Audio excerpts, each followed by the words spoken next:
Hey guys, what is going on? I hope you guys are all doing well, and welcome to another tutorial video. In this video, I'll be explaining to you guys how you can add Adlibs on Bandlab, so let's get right into it.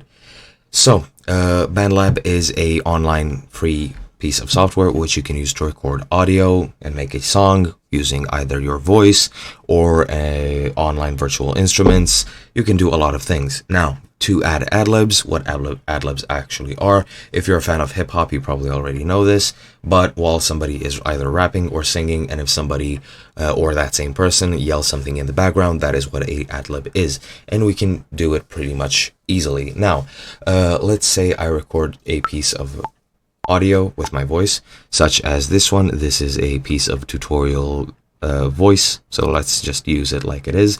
And if I play it again, such as this one, yeah, as you can see, audio or auto tune is on.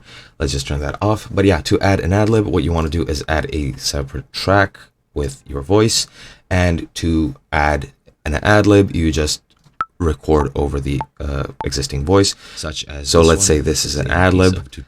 That is a very bad example, but such as this one. Let's say this is an Adlib. As you can see, the principle is the same. You want audio which plays over the other audio. Now here you can just turn the volume down, and then you can add other effects depending on the actual Adlib that you want. Let's say reverb.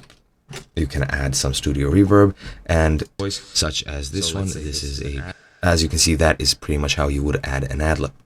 The rest is up to you and your creative mind. And yeah, that's pretty much it. I hope you guys enjoyed. I'll be seeing you in another video.